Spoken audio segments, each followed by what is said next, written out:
welcome to DIY with Nancy. Well, today I have a special treat in store for you. I'm going to share my Malasada bite recipe with you. Now, what are Malasadas? Malasadas is a Portuguese dessert, if you want to call it that. It's a fried dough, normally rolled or coated with sugar, granulated sugar. Well, for my Malasada bites, I came up with this recipe. It's a very small recipe, and I coat them with cinnamon sugar. It's a smaller portion. You feel a little less guilty eating a Malasada, which is a fairly good size. But these are a little more miniature. You can take them to a barbecue. I took them to my brother's house a couple weekends ago. He had a barbecue at his house, and I brought about 50 Malasada bites. There was about 10, 12 guests, and they were gone. That's how good they are. I'm telling you. I hope you really stay with me to watch how to make my Malasada bites step by step. So stay with me, and let's get to baking. Here are the ingredients you'll need to make the Malasada bites. We're going to start off with 2 tablespoons of unsalted butter and 1 cup of milk. Next, you're going to activate the yeast with 1 tablespoon of active dry yeast, half a teaspoon of all-purpose flour, and 1 teaspoon of granulated sugar, and 1/3 cup of lukewarm water. And finally, you're going to need 2 eggs, half the zest of 1 lemon. I just put the lemon there so you can see I only zested half of the lemon, 1/4 teaspoon of salt, 2 tablespoons of granulated sugar, and 3 cups of all-purpose flour. Now let's get started with the first step. I'm going to start off on the stove with a small saucepan, and I'm going to pour in the 1 cup of milk. And next I'm going to add 2 tablespoons of unsalted butter. I'm going to place it right into the saucepan. And all I want is for the butter and milk to get warm and the butter to melt. Now, when I say butter and say 2 tablespoons of butter, I'm talking about 2 actual tablespoons that you eat soup with, not the actual measuring ones. So I'm using 2 tablespoons of unsalted butter of this measurement.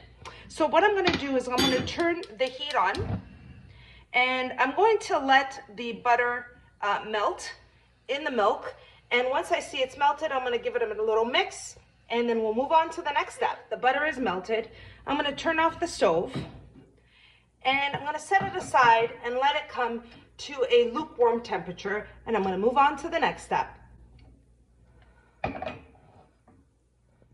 Now I want to show you here, I have the lukewarm water. As far as the temperature, you want it anywhere between 98 and 104, 105 Fahrenheit.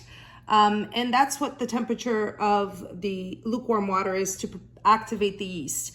I have it at 101 degrees Fahrenheit.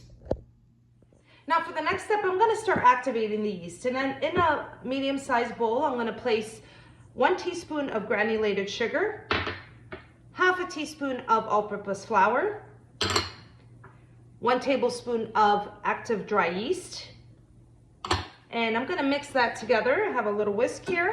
Just mix it together. You can mix it with a spoon or whatever you have handy.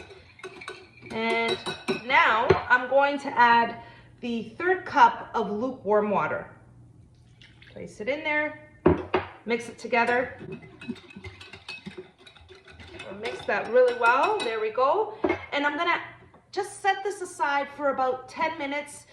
Let the yeast activate. You know the yeast is activating because you'll see that the bubbles start forming and it becomes very foamy, and it's going to rise a little bit. So I'm going to set this aside for about 10 minutes, and we'll move on to the next step.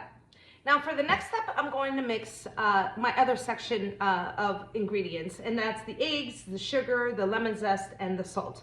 So I'm going to start off by breaking 2 eggs into a larger bowl. Break them right in there. That's 1 and 2. There we go. And I'm going to add the 2 tablespoons of granulated sugar. I have lemon zest, half the zest of 1 lemon. Okay. and a 1/4 teaspoon of salt. And that's it.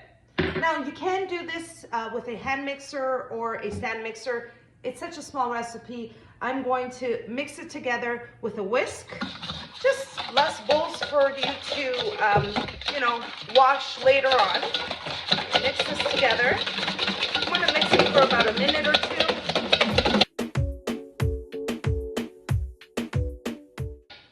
And there we go. We've mixed up the eggs, the sugar, the salt, and the lemon zest. Now I'm ready to add my milk and butter mixture to my egg mixture. Pour it in. And I'm going to mix that together. You can see it's a fairly small recipe. I just like to use a larger bowl. As the dough rises, there's enough room. It's not going to be rising over the bowl. Now I'm going to give that a mix it together. Next, we're going to add the activated yeast. And you can see that the yeast is starting to bubble and it's activated. So I'm going to add it to the liquid mixture.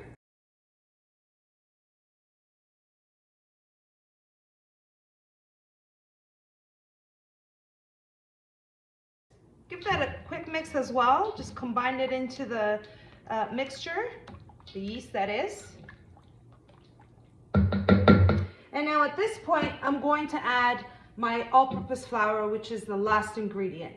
And I have 3 cups of all-purpose flour. And my cup measurement is 250 milliliters. Okay. Mix that in with your hands.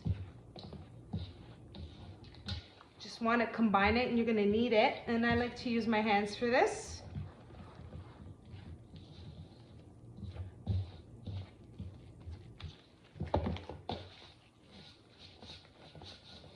Use your hands and scrape down the sides instead of using a spatula to make sure that all the flour is combined. And I'm going to knead this until it comes together. As you're kneading it, you're going to see that it's very sticky. It sticks right to your hands.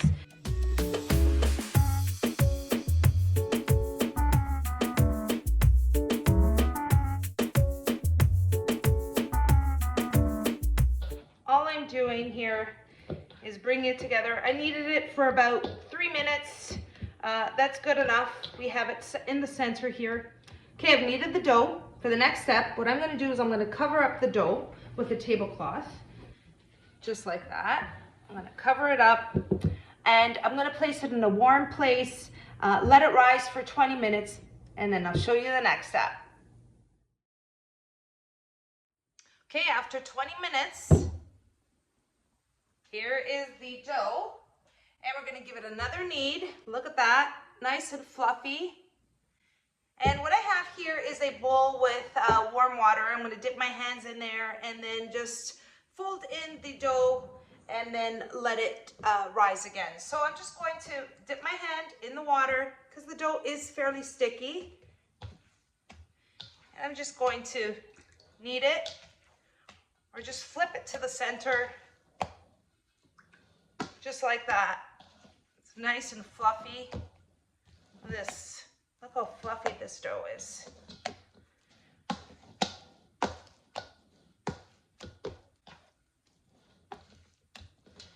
And that should be good.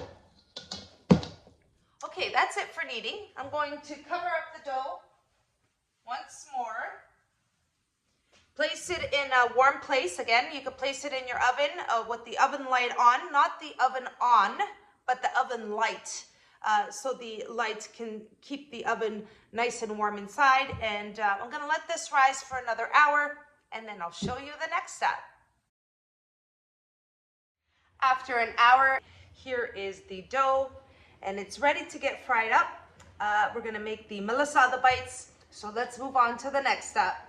Now for the next step, to fry the Malasada bites, I have here a deep fry pan with vegetable oil that I filled right to the halfway point of the fry pan. I have here a baking tray with some paper towel and a strainer to place the Malasada bites once they are fried. And then I have some milk, about a cup of milk that I'm going to be dipping my fingers in to get the dough in little pieces and dropping them into the oil. So I'm gonna get started, but first off, just to make sure that the oil is hot enough. Now I have the oil on a medium to high heat. I'm gonna place a little piece of the dough to make sure that it's ready to fry the malasada bites. And I'm gonna drop it in there. And we wanna make sure that it pops up, and there it is. And so the oil is hot enough, and I'm gonna start frying up the malasada bites. So I'm gonna start off by taking some milk on my fingers here, and all I'm going to basically do is take a piece of the dough just with my fingers, just like that. You don't have to form it in any way. You just place it into the oil just like that. And I'm going to continue doing it and forming my malasada bites just like that.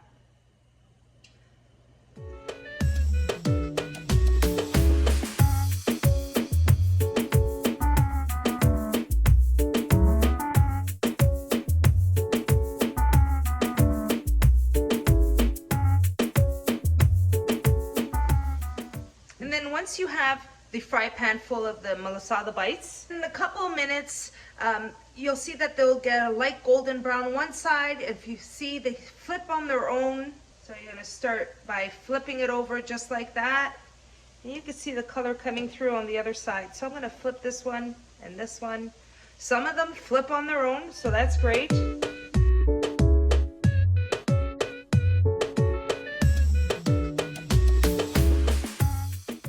And you're gonna fry the malasada bites for about 2 to 3 minutes. And if they didn't flip over, you wanna make sure that you flip them over. I have a couple of them that's ready here. And I'm gonna take them out as I see them browning on both sides.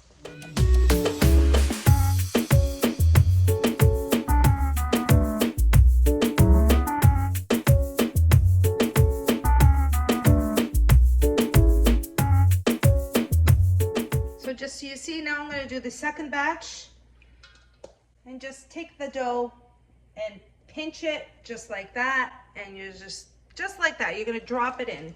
So you take the dough, pinch it with 2 fingers, and then drop it in.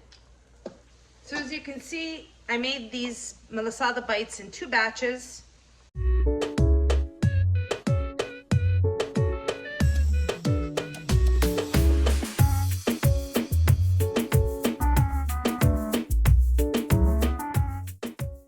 Once the malasada bites are fried up, which are pieces of malasada dough, very miniature, they're very small. Let me just try to find one that's not too hot. There we go. That's what it looks like. And we're now ready to move on to the last and final step in coating our malasada bites with cinnamon and sugar. Okay, for the last and final step, I have the malasada bites that are all fried up, still warm. I have a 1.5 cups of sugar here, and I have about 1 tablespoon of ground cinnamon. And what I'm going to do is place the sugar and cinnamon in a bowl, just like that. And the cinnamon, I have 1 tablespoon. Now I'm going to just mix in here the cinnamon with the sugar, get an even coat on the malasada bites. So the drill is you're basically going to put 1, 2, 3, whatever fits in your bowl, coat them generously, even coat of cinnamon and sugar, just like that.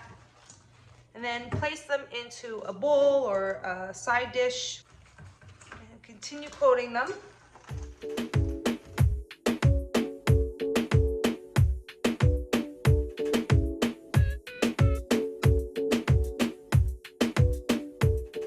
Now here are the malasada bites.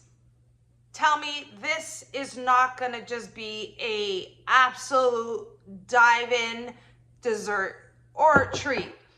These malasada bites are not very sweet. I only placed 2 tablespoons of granulated sugar in the actual recipe, but on the outside, there's the cinnamon and sugar coating. Let me show you what they look like on the inside. They're so soft and fluffy. Look at that. A beautiful treat You could still see the seam coming out of the malasada. Now tell me you're not gonna love these hot malasada bites with cinnamon and sugar coating on the top. Just the perfect dessert to go with a coffee, tea, for any event, and I can tell you the kids will absolutely love these as well. Well, here is my malasada bites, and I hope you give this recipe a try. You won't be disappointed. And that's my recipe for malasada bites. Just one bite or two, and your malasada bite is done. They taste exactly like malasadas. It's the malasada dough in a bite-sized portion. Now this recipe makes approximately 35 to 40 malasada bites, and it just depends how big or how small you tear the dough to fry. That's totally up to you. They're coated in cinnamon and sugar. If you prefer not to have the sugar, if you'd rather not to have the cinnamon, you could just do sugar. But I love cinnamon, and I love them coated just as they are. Something different. They're very delicious, fluffy, and I could tell you they will be just a perfection at any party. It's an easy dessert to make. Besides the rising time, they're really quick and easy to make. So I hope you all enjoy the recipe for my malasada bites, and if you did, don't forget to like and subscribe. And until next time, thanks so much for watching, everyone. Take care.